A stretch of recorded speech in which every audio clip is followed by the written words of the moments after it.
To get the dealer's cost, a list of rebates, plus discounted interest rates, click on the Car Cost Canada tab at any time during the video.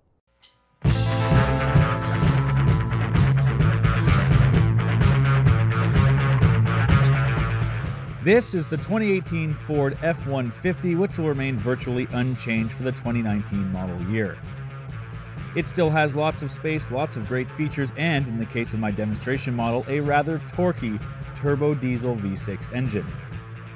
Let me give you some fast facts here. The Ford F-150 is Canada's best-selling pickup truck. It has been for literally decades. It's a very, very popular vehicle on the roads, even in the city of Toronto, of all places. You'd think that'd be pretty unlikely. But let me tell you a quick story. I went up to my cottage this weekend just to close things up for the fall, and it's hunting season up there. And the number of trucks to cars on the road is probably 8 to 1 maybe.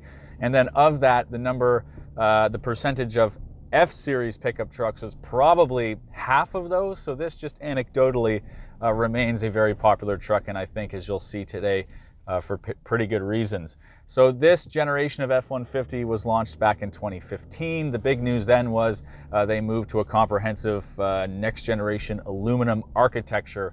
If you've gone to buy a truck before, you know there's 100 different ways to build up one of these things, all the way from a stripped out basic, what I like to call sort of a job site truck, up to something like what I'm in now, which is pretty luxurious with massaging seats and enough space in the back for all of your friends, then some. So I'm not going to try to get into all the different permutations. I'll focus on what I have here today, which is a popular trim. This is a platinum level trim, which is second from the top. This is a 5.5-foot bed with a super crew cab configuration, which means you have like limousine-esque legroom in the back.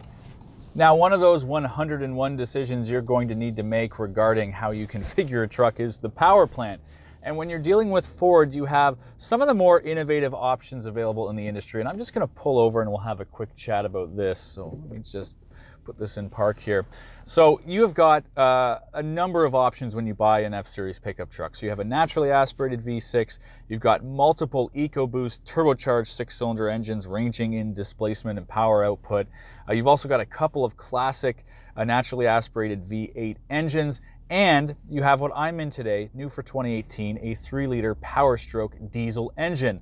So this is a V6, 3 liters of displacement. It's got a single turbo with variable geometry on it, and it produces 250 horsepower, 444 foot-pounds of torque, which is what counts when you want to tow and when you're talking about stump pulling power and power to move things around, which is what a lot of people who buy trucks like this need in their life. Now, Ford positions their EcoBoost at the top of the model, top of the range, I should say. So that has 375 horsepower, 470 foot-pounds of torque, and rumors say that they're now going to offer one of the Raptor engines in the standard F-Series pickup, which would put torque up and around 500. Now, I don't have any conclusive information on that. Haven't received any press releases from Ford yet, but if that's the case, that'll be the new top flight model. So this diesel really does offer something a little bit different, and I'm going to spend a lot of time talking about it today, how it drives, how it tows, fuel economy, which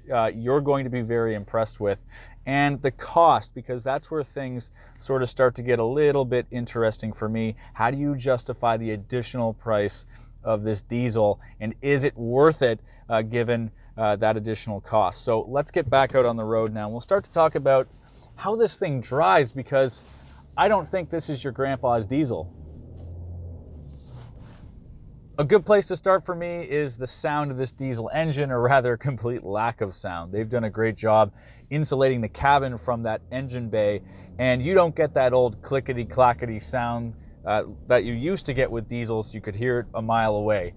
In fact, I think if you dropped somebody in here and didn't tell them it was a diesel, they really would have no way of telling. Now, if you're under full throttle, you can get a sense that it isn't quite as free revving as a standard gasoline power engine, but it's all about the torque. And that brings me to my next point, power delivery. I'm a big fan of diesels because they get you up and going around town, and of course they're great for towing. It's that really smooth sort of freight train, or maybe, you know, torque and thrust that you're used to feeling when you're taking off in a big jumbo jet. So it doesn't have that whip quick response that you get from, say, some of the EcoBoost engines that you get in these trucks, but you just get that real steady, consistent forward thrust and momentum. And of course, you've got a lot of capacity to tow in the back. And that is perhaps one of the key features of a diesel engine. People love diesels for their ability to tow. So you utilize all of that grunt down low, towing capacity of over 11,000 pounds. You've got a payload in the back of over 2,000 pounds. So this is a rugged, capable machine. Now, this being the Platinum trim, it's a very nice place to be. So we have leather everywhere, including the dashboard, the center console, the seats. The seats themselves are quite soft but supportive in the right ways. Tons of electric adjustability, as I already mentioned, and heated, cooled, and there is a massage function. We also have a absolutely cavernous center console, and if you actually plan on working and using this truck, there's cubbies everywhere. Door panel cubbies on either side of the center console. There's a nice flat tray both in the center of the dashboard and on the passenger side just above the glove box. So more than enough places to put your hat, your wallet, your cell phone, your gloves, whatever you may happen to have. Also, just super practical. I think ergonomically designed. Now, given just the size of this place, it's a bit of a reach even for me with my long arms to get over here to the tuning knob, for example. But once you're there, all of the physical knobs are big and chunky, easy to grab. Same can be said for the gigantic gear lever.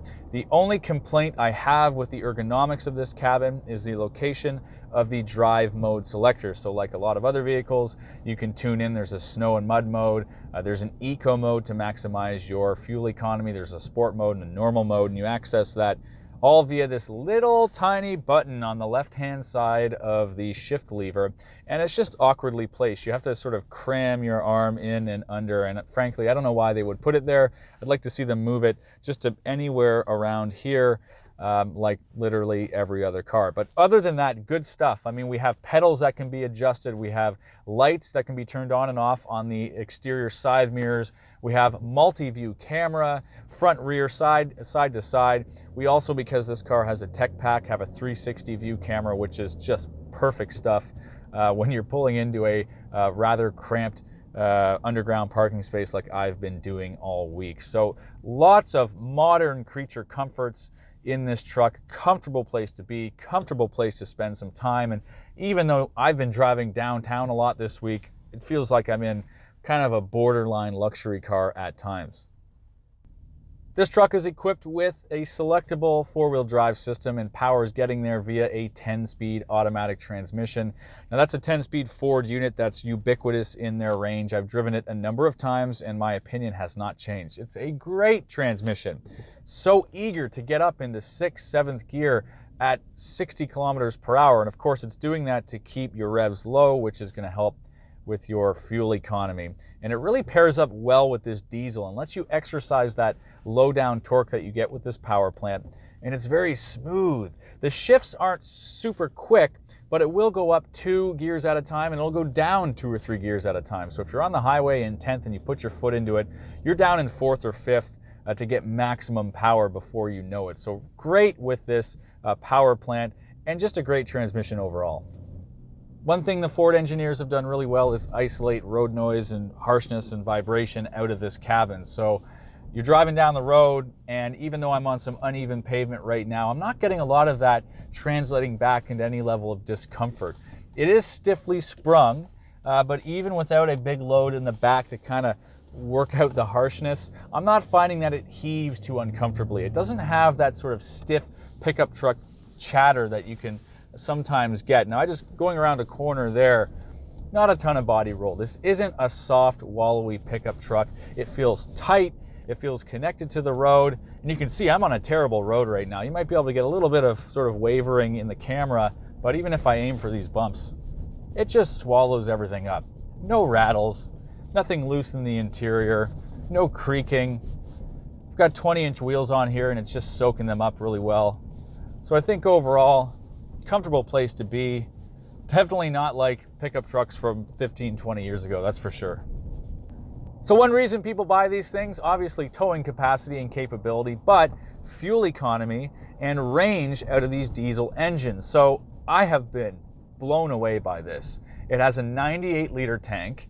I've gone well over 800K, and it was telling me I had 134 kilometers left of range, which is pretty stunning. Now, I drove about 600K in ideal conditions, sort of 80 kilometer per hour rural route driving, and then 400 series highways in and around the Toronto area.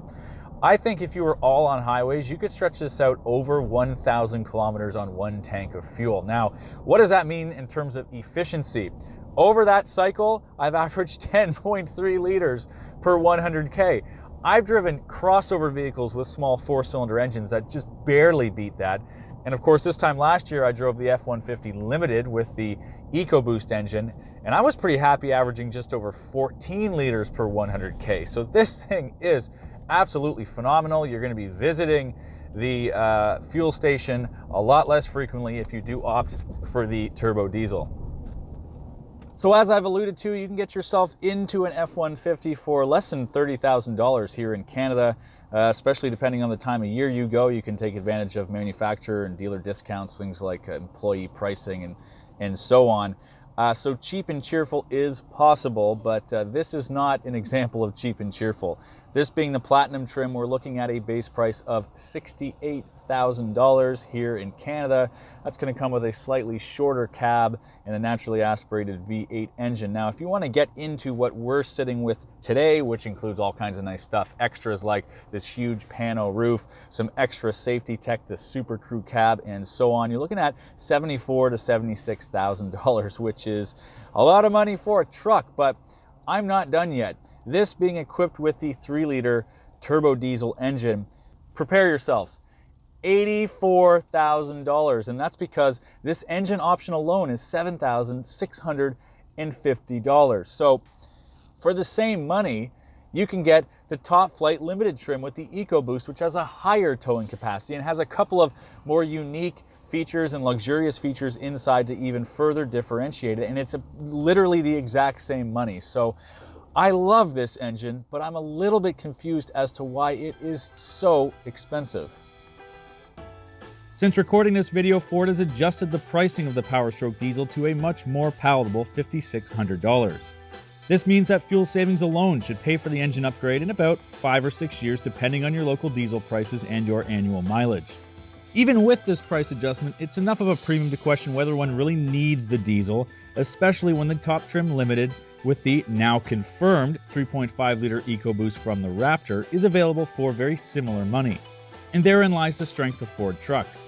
Dodge may be the most luxurious, and GM, well, to my eye, they create the best looking truck on the road, but it's Ford that offers the best range of sophisticated, powerful, and fuel-efficient power plants. Combine any of those with its excellent 10-speed transmission, wide range of tech, safety, and convenience features, and the F-150 is positioned as perhaps the best all-arounder on the road today. Car Cost Canada provides the dealer cost, a list of rebates, plus discounted interest rates. The link is in the description below.